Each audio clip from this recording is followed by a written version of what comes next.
You sense it before anyone else, the subtle unraveling of someone who once sought to destabilize you.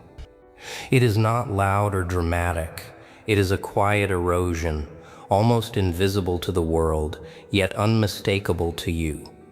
You notice the patterns repeating, the small cracks widening, the inevitability of consequences moving forward with a measured rhythm. Relief brushes against unease, curiosity against restraint, and you observe this duality in silent clarity.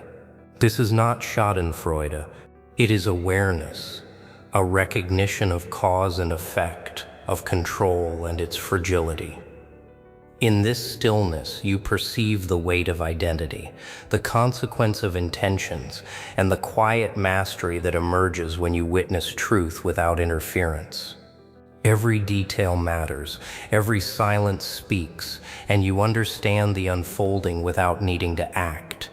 Control is rarely what it appears to be. Those who seek to manipulate or dominate others are often constructing a facade over their own uncertainty. The gestures of authority, the pointed words, the strategic interruptions, the careful positioning mask an internal instability, a subtle fear that surfaces in micro moments they cannot fully conceal.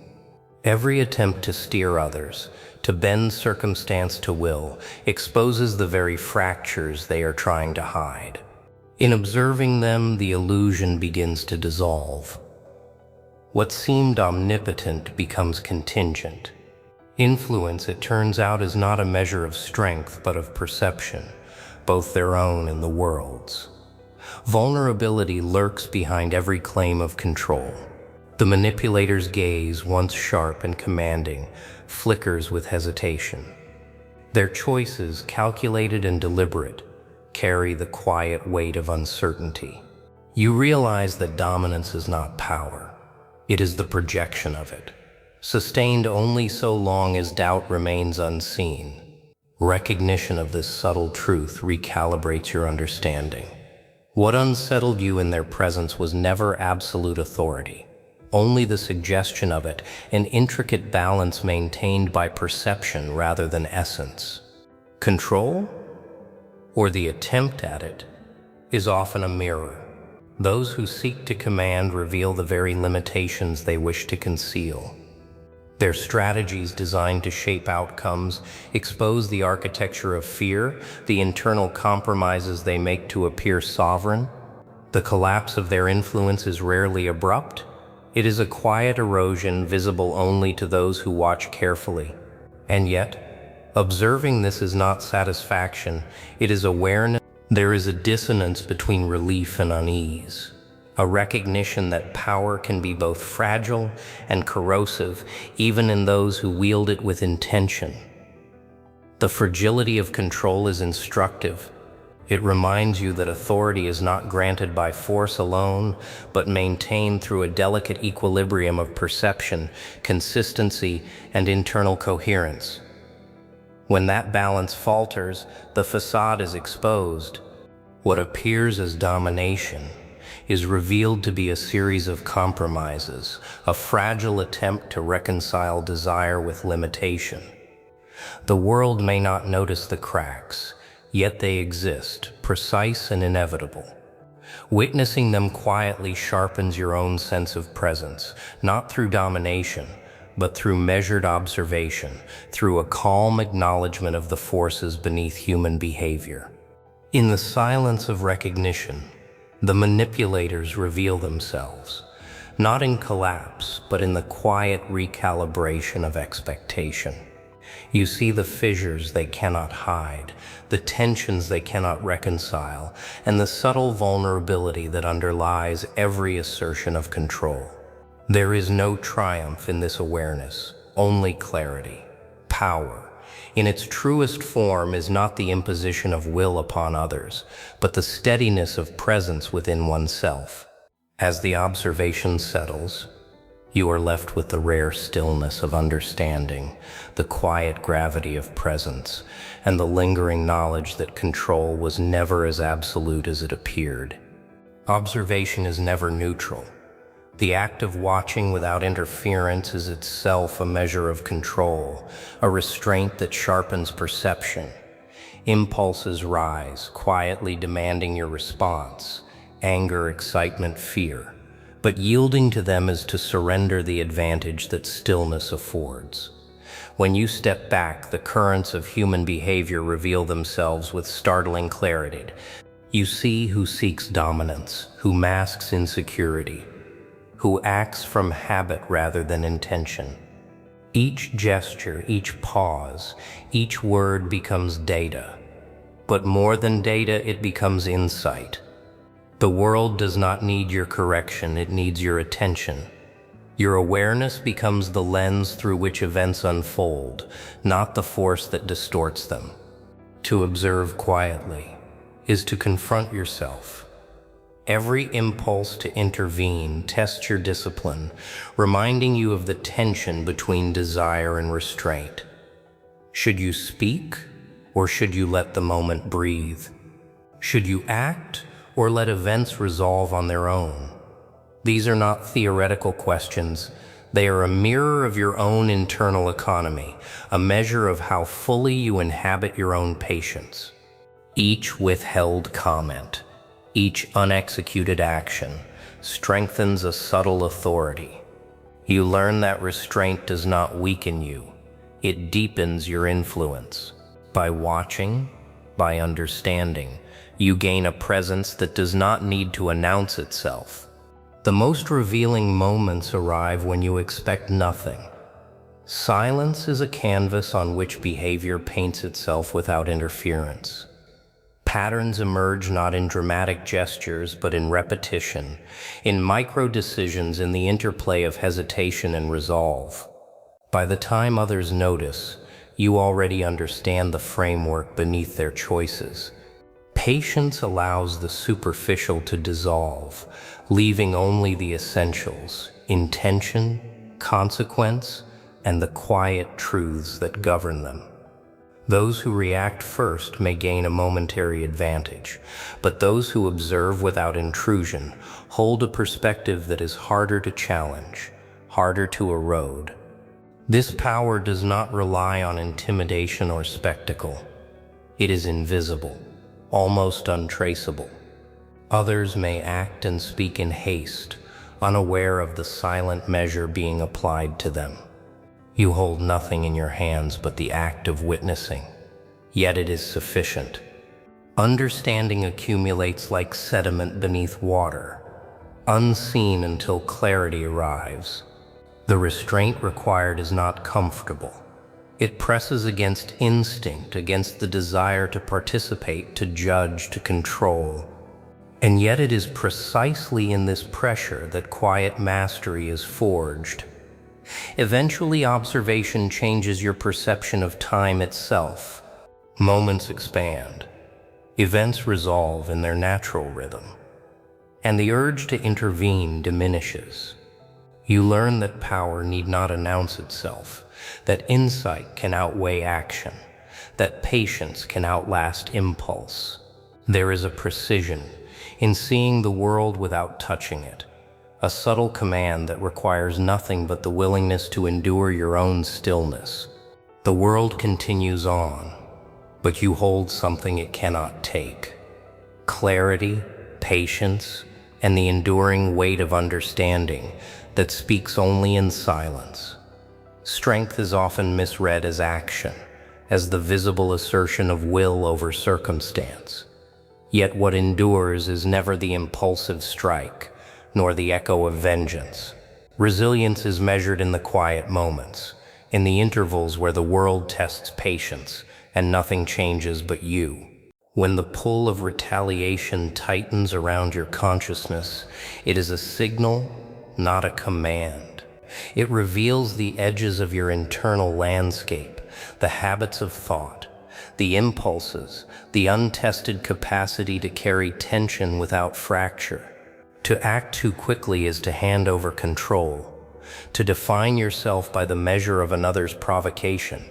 True authority is never granted in response. It accumulates silently in the chambers of discipline, in choices that go unseen.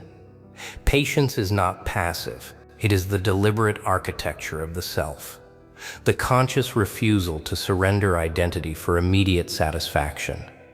Every withheld reaction shapes the boundaries of who you are, reinforcing resilience as an internal currency. In this framework, the world becomes a mirror, reflecting less what you strike back at and more how you endure. The mind that resists the seduction of retaliation learns the subtle power of observation, the slow calculation of cause and effect, the quiet alignment of instinct with reason.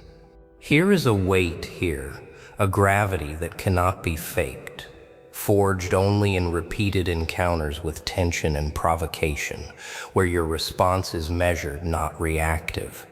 Vindication tempts with immediacy, promising clarity and closure in the visible defeat of another. Yet these fleeting victories leave traces, restless echoes that erode the stillness necessary for true autonomy. Resilience, by contrast, is invisible but cumulative. It transforms internal conflict into a medium for evolution rather than destruction. Every moment you choose endurance over retribution, you reinforce a truth older than any confrontation. The self that cannot be rattled cannot be owned. Identity becomes its own fortress, impervious not through force but through steadfast preservation of inner order. This is not a lesson of morality or etiquette. It is a calculus of existence, the recognition that power is not always outward, that strength often resides in the capacity to carry provocation without fracture. Those who succumb to the lure of retaliation surrender the subtle architecture of self they have cultivated. Those who endure, paradoxically, expand it. Patience and resilience are the quiet laboratories in which identity is refined, where the self is tempered against the friction of the world, growing denser, more precise, more unassailable. Even as the urge to react simmers, a deeper measure observes. There is no applause here, no visible triumph, only the weight of internal authority settling into its place. Time becomes the accomplice of quiet strength, revealing patterns and consequences unseen in the immediacy of vengeance.